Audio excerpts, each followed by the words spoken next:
नमस्कार दोस्तों, stock market studies में फिर से एक बार आपको बहुत-बहुत स्वागत है।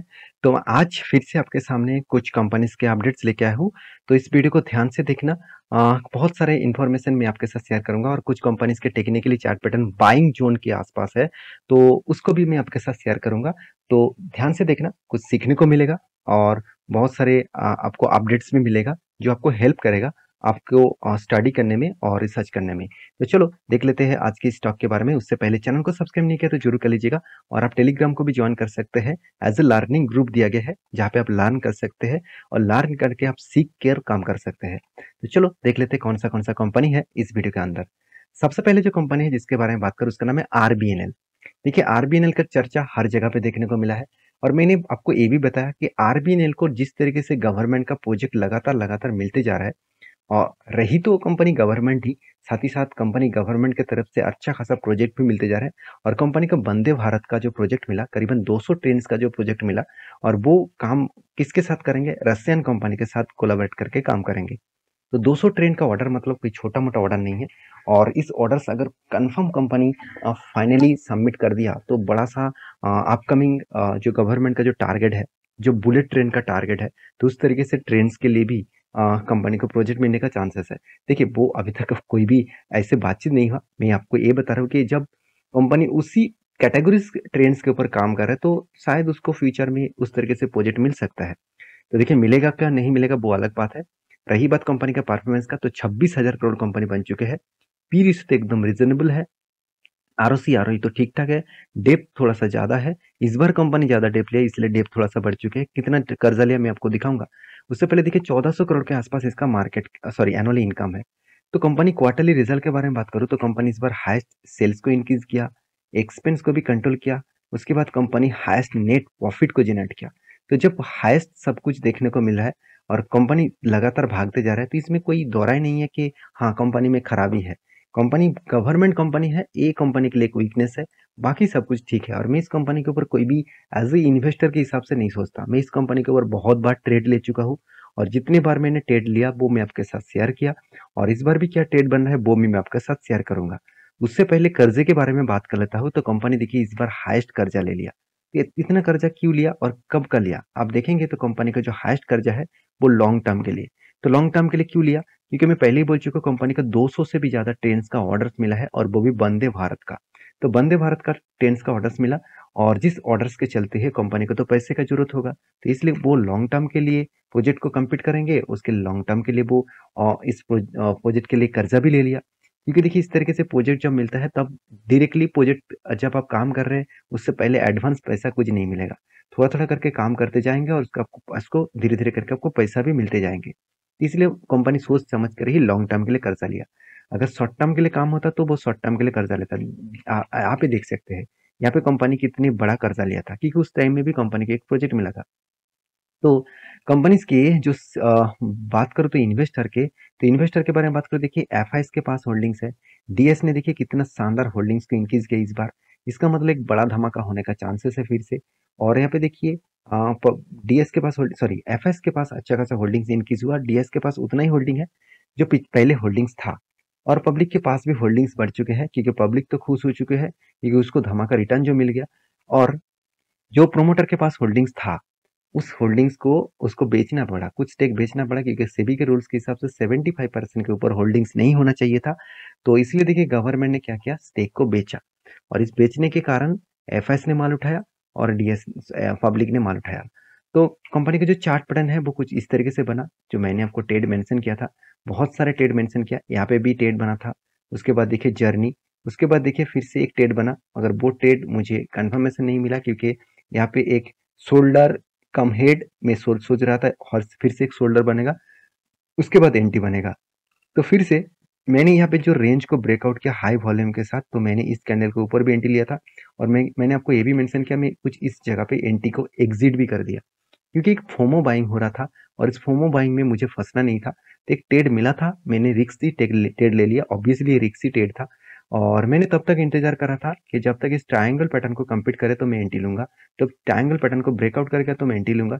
तो ऑलमोस्ट इस कैंडल ने ब्रेकआउट किया, इस कैंडल के ऊपर ही मतलब बीच में ही मैंने एंट्री लिया था और टारगेट यहाँ पे बन चुके थे। तो फिलहाल के लिए मैं आपको ये बता रहा हूँ कि इस रेंज के ऊपर जब तक ट्रेड करेगा तब तक कंपनी सेफ है, तब तक नीचे आने का चांसेस नहीं है। अगर इस ट्रेड के नीचे अगर आए तो एक सेल ऑफ साइड का आपको परफॉर्मेंस देखने को मिल सकता है। तो दो तरीके से सीनरी यहाँ पे देखने को मिलेगा, एक हायर साइड में जाने का, एक लोअर साइड में आने का। तो फिलहाल के लिए शांति से बैठा रहिए, कोई भी मौका मिले तब मैं आपके साथ वीडियो शेयर करूंगा। तो नेक्स्ट जो कंपनी जिसके बारे में बात करूं उसका नाम है एलटीआई माइंट्री।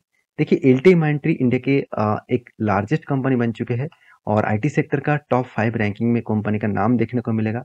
कर्जा बाकी सारे कंपनीज का जो कर्जा है उससे भी कम है। एक बेस्ट पॉइंट ऑफ व्यू से देखने को मिला, कंपनी का आरओसी बेस्ट है, कंपनी का सेल्स ग्रोथ भी बेस्ट है। तो कंपनी का जब हर पैरामीटर ठीक ठाक है, पी रेशियो 34 है। कितना पी रेशियो हाई है वो मैं आपको बता दूं, करंट जो पी रेशियो है वो 35 है और कंपनी का जो मीडियम पी रेशियो है वो 27 है। तो ओवरऑल कंपनी का जो पी रेशियो यहाँ पे देखने को मिला तो मुझे थोड़ा सा हाइक में देखने को मिला, थोड़ा सा ज्यादा देखने को मिला। कोई बात नहीं, इस तरीके से पी रेशियो तो चलता रहेंगे। कोविड के टाइम में जो पी रेशियो था उसी रेंज में कंपनी रिटेस्ट किया, इसका मतलब कंपनी उस लेवल को रिटेस्ट कर रहा है, मतलब कंपनी फिर से धीरे धीरे करके जो जर्नी किया था कोविड के बाद उसी तरीके से जर्नी फिर से वो दिखाने वाले हैं। तो रही बात कंपनी के क्वार्टरली रिजल्ट का, तो देखिए ध्यान से देखना, कंपनी का सेल्स लगातार इंक्रीज हुआ। आईटी सेक्टर में प्रेशर है फिर भी आपको ये नहीं दिखेगा कि हाँ उतना ज्यादा प्रेशर है। कंपनी के ऊपर सेल्स कंटिन्यूसली अच्छा खासा हो रहा है, कंपनी एक्सपेंस को मेंटेन किए, उसके बाद कंपनी हाईएस्ट प्रॉफिट भी जनरेट किया।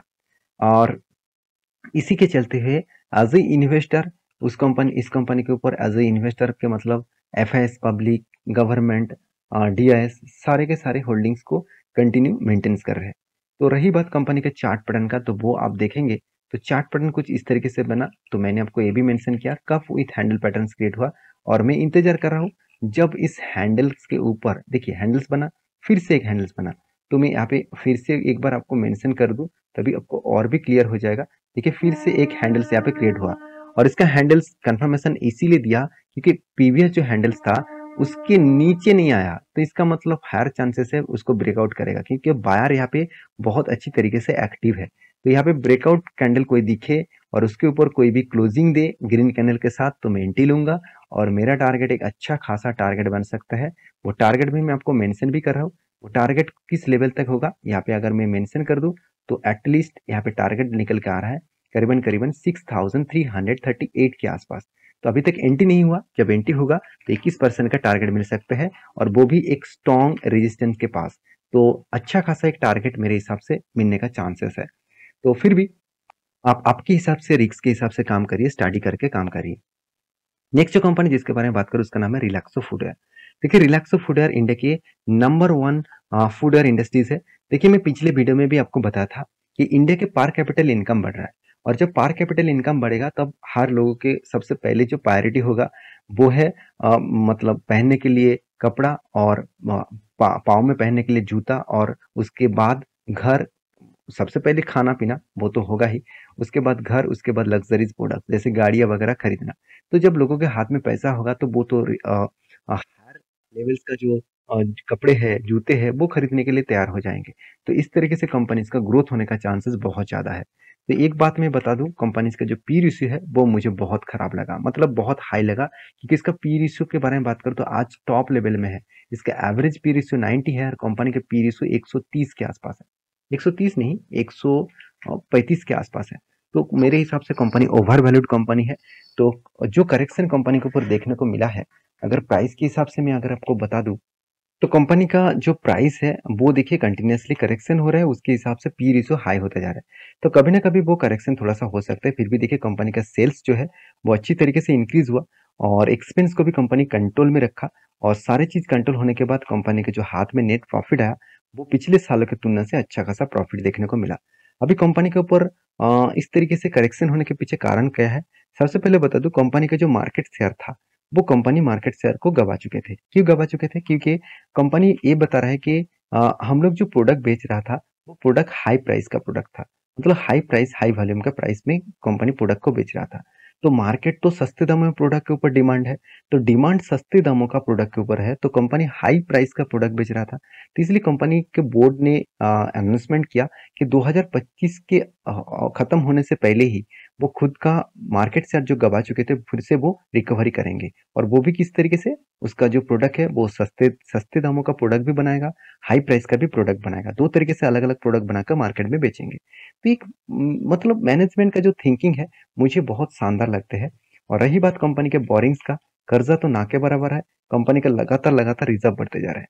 देखिए कंपनी का रिजर्व भी बढ़ा, कंपनी का शेयर कैपिटल भी इंक्रीज हुआ। देखिए जब कंपनी का शेयर कैपिटल इंक्रीज होता है तो उसके ऊपर एक बात में कहूँ तो कंपनी के ऊपर जो प्रेशर है वो धीरे धीरे करके कम होता जाएगा, क्योंकि शेयर कैपिटल भी बढ़ रहा है, कंपनी का रिजर्व भी बढ़ रहा है, तो इसका मतलब कंपनी के ऊपर एक ग्रोथ आने का चांसेस है। फिक्स डिपॉजिट के बारे में बात करें तो कंपनी इस बार हाईएस्ट फिक्स डिपॉजिट को कंप्लीट किया, करीबन 1000 करोड़ तक कंपनी पहुंच चुके हैं। तो कंपनी के रेशियोज के बारे में बात करें तो कंपनी देखिए जब 10 दिन 15 22 दिन 21 दिन के आसपास कंपनी डेटर्स डे को मेंटेन्स करता था, आज कितना बना 35 डेज के आसपास। इन्वेंटरी डे के बारे में बात करें तो कंपनी की इन्वेंटरी जो डे है वो 154 डेज यहाँ पे देखने को मिला है।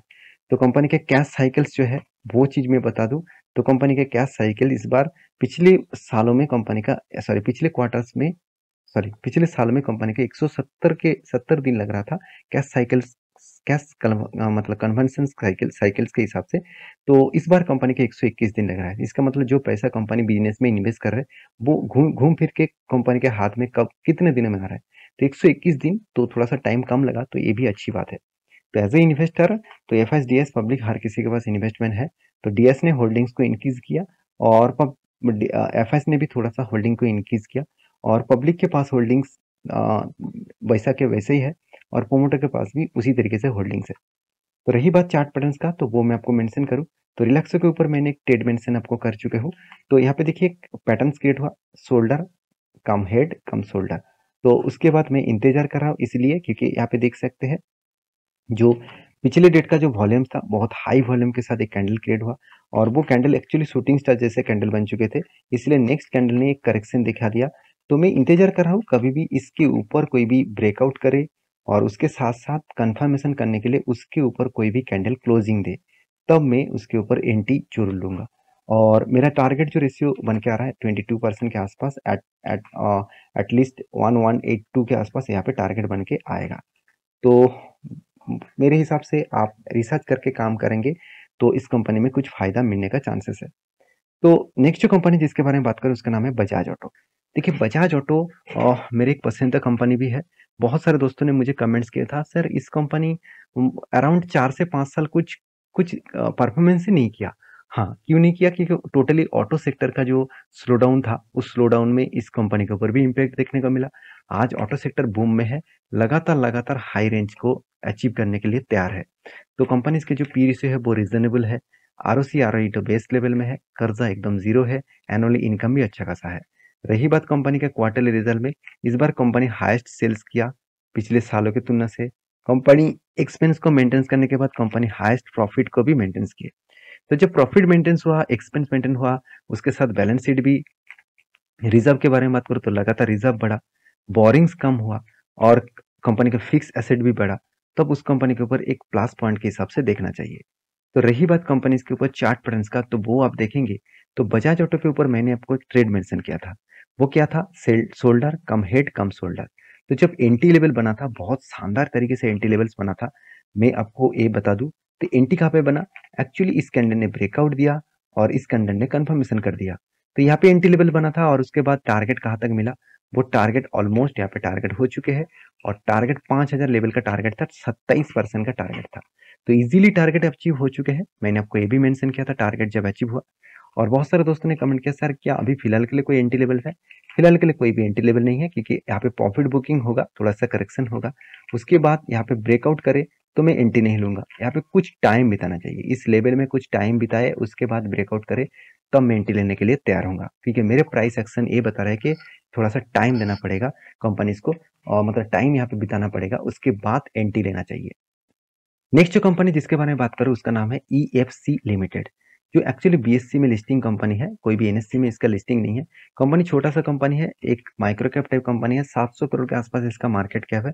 और चार्ट पैटर्न्स के बारे में बात करूँ तो कंपनी 1 साल के अंदर-अंदर आप देखा जाए तो कंपनी 1 साल नहीं 1 से डेढ़ साल के अंदर-अंदर कंपनी आपको 150 से कंपनी 1000 तक कंपनी की जर्नी दिखाया। इसका मतलब 5 टाइम्स कंपनी 5 टाइम्स से भी ज़्यादा कंपनी रिटर्न दे चुके थे। और इस 5 टाइम्स रिटर्न देने के बाद कंपनी के बोर्ड ने एक अनाउंसमेंट किया। वो क्या है? स्प्लिट का। 18 तारीख को कंपनी स्प्लिट देने वाला है और कंपनी 10 मतलब ₹10 का जो फेस वैल्यू है वो ₹2 बनने वाला है। इसका मतलब कंपनी आपको हर एक शेयर में आपको 5 शेयर बोनस के हिसाब से देने वाले हैं। तो ये तो कंपनीज के ऊपर एक अपडेट हो गया और ये सारी इन्फॉर्मेशन मैं आपको ज़रूर कहूँगा। ये मेरे पॉइंट ऑफ व्यू से, मेरे ओपिनियन के हिसाब से, मेरे पर्सपेक्टिव के व्यू से मैं आपके साथ शेयर किया हूँ। तो आपका पर्सपेक्टिव व्यू अलग हो सकते हैं, आपका थिंकिंग अलग हो सकते हैं। तो प्लीज़ आप एक बार रिसर्च करके, स्टडी करके काम करना, क्योंकि किसी की बात सुनकर काम मत करना। तो मिलते हैं नेक्स्ट वीडियो में, तब तक के लिए अच्छे से रहिए, अपने ख्याल रखिए। धन्यवाद।